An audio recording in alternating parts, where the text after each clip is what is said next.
So, um, what if I told you the greatest market research strategy in modern history was literally just one guy looking in his bathroom mirror every morning and asking themselves what he wanted? I mean, we were taught from day one that listening to the customer is the absolute golden rule of business, right? Yeah. But today, we're going to prove why that exact mindset might be the very thing your ability to innovate. Yeah, it is deeply ingrained in our professional psychology. Like we are taught to use a magnifying glass to map out every past preference, find the user's pain points, and just fix them. But if you want to create a true earth-shattering breakthrough, handing the steering wheel over to a focus group is essentially driving blindfolded into the future because the market, well, it cannot tell you what it doesn't yet know. Right, exactly. Welcome to the deep dive, everyone. Today, we are immersing ourselves in the actual mechanics of true breakthroughs. We are pulling insights from Roberto Verganti's book, Design-Driven Innovation, and our mission for this deep dive is to give you a shortcut to understanding how industry-shaking products actually happen. So, okay, let's unpack this. We are so conditioned to assume that a successful product is the direct result of scrutinizing a user. I mean, that marketing manager at Apple who shared the story about Steve Jobs looking in the mirror, he was highlighting a massive contradiction in how we view innovation. Oh, absolutely. It sounds almost blasphemous to modern management ears, honestly. But the contradiction becomes even more apparent when you look at the absolute titans of the Italian design industry. I mean, they have consistently produced global breakthroughs by doing something crazy, completely ignoring the customer. Yeah, there's actually a brilliant story in the text about Ernesto Gismondi. He's the chairman of Artemide, which is a legendary lighting manufacturer. And the author takes a group of professors to visit Artemide in Milan. Later that evening, they're at a restaurant, and Gismondi has a terrible flu, but he's toughing it out over a plate of hot risotto. Right, as you do in Italy. Exactly.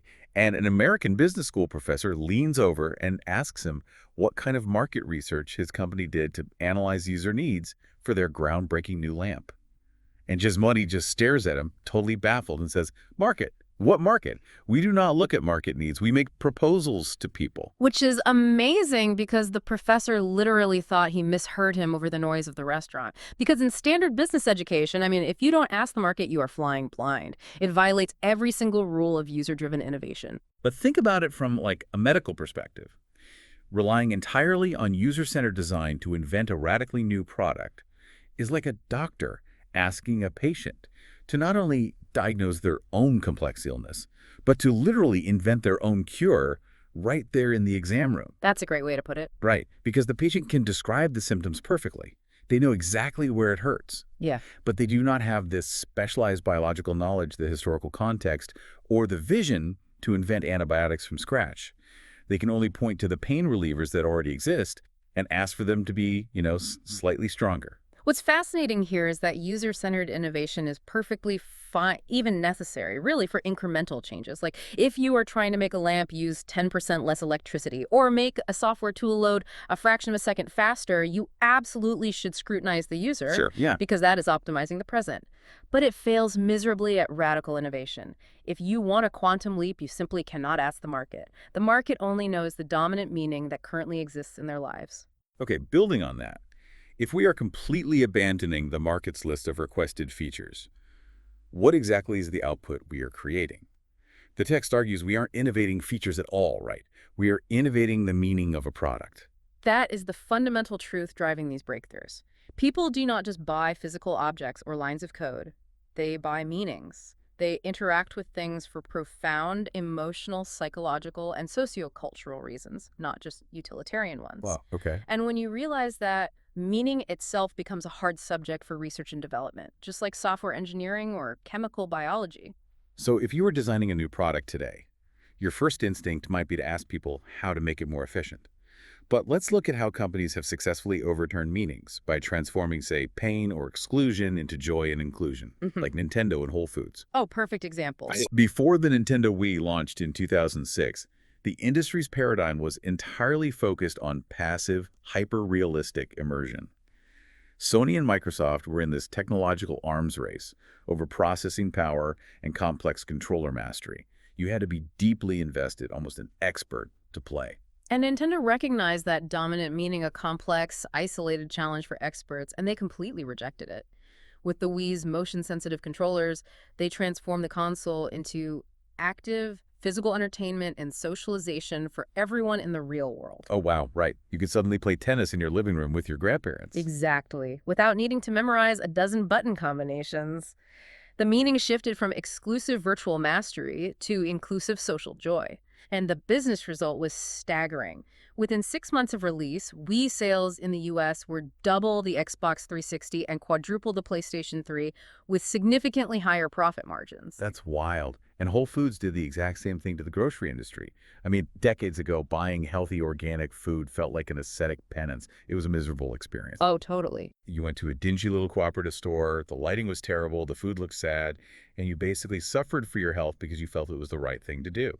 And Whole Foods overturned the meaning of organic food from a severe self-denial into a hedonic, irresistible theatrical pleasure. They arranged the produce like a brightly lit stage. They introduced artisanal cheese counters and grocery valets. Yeah, making it an experience. Right. They didn't just sell an apple with fewer pesticides. They completely changed the socio-cultural meaning of healthy nutrition from a chore to an indulgence. We also see this shift from the purely utilitarian to the deeply emotional. Going back to Artemide, the lighting company. In high-end lighting, the dominant meaning of a lamp was essentially a modern sculpture. It was assumed that it emitted light, so the competition was all about how beautiful the metal or glass looked when the lamp was actually turned off. But Artemide introduced a product called Metamorphosi.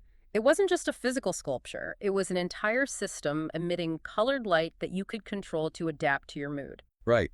So the object itself was designed to fade into the background. They changed the meaning from a beautiful sculpture that illuminates a room to an invisible system that makes you feel better. Yes. And you see this emotional shift in everyday household tools, too, with a company like Alessi. Like a citrus squeezer or a nutcracker are purely functional tools. Innovation historically meant making the hinge stronger or the grip more ergonomic, but Alessi released a family of playful plastic objects. Like this citrus squeezer shaped like a Chinese mandarin, or that squirrel-shaped nutcracker. Exactly. They changed the meaning of kitchenware from functional utensils to objects of affection. They essentially designed adult substitutes for teddy bears, speaking directly to our inner child, and they achieved massive double-digit annual growth because of it. And we saw it in fashion with Swatch, right? When quartz technology revolutionized timekeeping in the 80s, companies like Seiko and Casio doubled down on watches as precision technical instruments. But Swatch took that exact same quartz technology and changed the meaning to a fashion accessory. You didn't just buy one precision instrument to tell time, you bought a wardrobe of them to match your sneakers or your mood. But here's where it gets really interesting, because you might be listening to this and thinking, wait a minute, isn't this just styling? Isn't design just making things look pretty on the surface? Or, on the flip side, just making them function a bit better for the user? And that is the exact trap traditional management falls into. When most executives think of design, they see two distinct paths. The first is traditional styling, make the plastic shell look beautiful. The second is user-centered design, make the handle more comfortable. But there's a third forgotten angle. Oh, interesting. Yeah, the true etymological essence of the word design actually derives from making sense of things. Design-driven innovation isn't about aesthetics or ergonomics. It is the rigorous R&D process for meanings. It is a profound exploration of how society, culture, and technology are evolving together. So, if we aren't extracting these new meanings from a customer survey, where are they coming from? Let's go back to Steve Jobs looking in the mirror. Obviously, a bathroom mirror doesn't magically whisper market prophecies. No. The mirror represents his personal culture. Every executive, every leader, every person has a personal culture built from decades of immersion in society. It is forged through their own social explorations, the books they read, the art they consume, the specific relationships they build. It's their internal, highly refined vision of why people do things and how human values should evolve. Yet modern corporate culture aggressively tells us to suppress that. Yeah. Like, we're obsessed with frameworks like Six Sigma. For those unfamiliar, Six Sigma is a methodology focused entirely on eliminating defects and variance to make processes perfectly uniform and predictable. Yeah. And frameworks like that, or rigid analytical screening models, they're incredibly useful for manufacturing physical goods, but they are inherently culturally neutral. They effectively tell executives, strip away your messy, subjective personal culture, ignore your intuition, and just follow the data. And the tragedy is that even modern designers are falling into this trap. In an attempt to mimic the quantitative language of corporate business to be taken more seriously, many designers have rebranded themselves purely as creatives. Oh, wow. Never thought about it like that. Yeah, and in a modern corporate setting, creativity usually means the fast generation of numerous ideas, divergent thinking, rapid brainstorming sessions where no idea is a bad idea, often valuing a naive or neophyte perspective. Yeah. That process is also entirely culturally neutral. It lacks perspective. Ah, I see. But innovating meaning requires the exact opposite. It requires you to be a radical researcher. That means relentless, deep, converging exploration of one robust vision based on intense scholarship and historical knowledge. It's basically the difference between throwing a giant net into the ocean versus deep-sea pearl diving. Like modern brainstorming is the net. You throw it wide, you catch a massive volume of random fish quickly, and it's a culturally neutral numbers game. That's exactly it. Whereas radical research is pearl diving. You aren't looking for high volume. You are holding your breath, diving deep into the cultural pressure, relying on specific training and extreme patience to bring up one perfectly formed, profound vision. If we connect this to the bigger picture, it perfectly explains the historical dominance of Italian design firms, which the author analyzed extensively. Many of these successful firms are run by entrepreneurs who never received traditional MBAs. Wait, really? Yeah. In Italy, their primary and secondary education was historically sharply focused on the humanities, philosophy, literature, art history. Because rigid, data-obsessed management sciences developed more slowly there, these executives didn't encounter the codified theories that force other leaders to hide their personal culture. Their humanities-rooted personal culture became their greatest unharnessed asset. They simply weren't afraid to use it to make a radical proposal to the world. I can absolutely see the power in that. Yeah. But let me play devil's advocate and look at the risk factor here.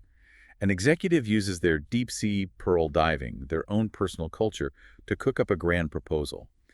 How do they ensure this proposal isn't just a completely outlandish delusion? I mean, how do they ground this vision in reality so that it actually resonates when it finally hits the shelves? Well, they absolutely do not do this in a vacuum. Once they have a vision, they step back and explore how the broader context of life is evolving. They ground their vision by relying on a network of what the author calls interpreters. Okay, let's clearly define interpreters, because this sounds like it could easily be confused with a high-end focus group. Sure. An interpreter is another agent who is investigating the exact same life context that you are, but from a completely different professional angle. Let's say you are a food company and you want to innovate the meaning of the family dinner at home. A traditional user-centered approach would put a magnifying glass on a consumer in a test kitchen and watch exactly how they slice cheese or boil water, looking for minor frustrations to fix. Right, optimizing the current process. But a design-driven approach steps back to see who else is studying the concept of the family dinner. You don't just talk to a chef. You talk to an architect who designs modern home interiors. You talk to TV broadcasters programming primetime shows. You talk to sociologists studying family dynamics. If you talk to that architect, they might tell you that formal dining rooms are shrinking in their blueprints and kitchen islands are getting massive.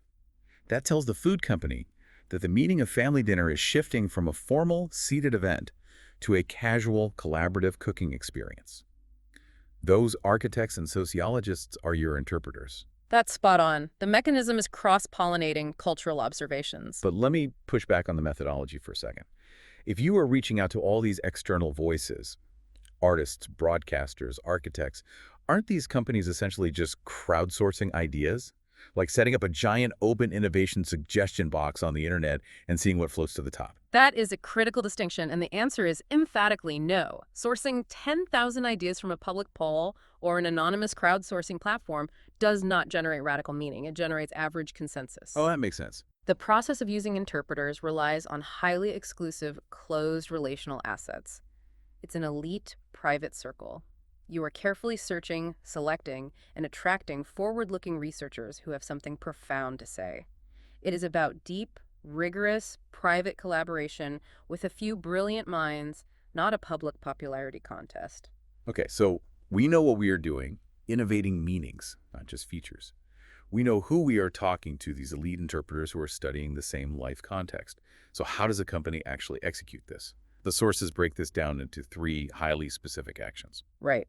The first action is listening, Again, this isn't listening to the customer complain about a button placement. It is gaining access to knowledge about new meanings by interacting with these interpreters. And the mechanism here is finding the overlooked interpreters, specifically in fields where your competitors aren't even looking.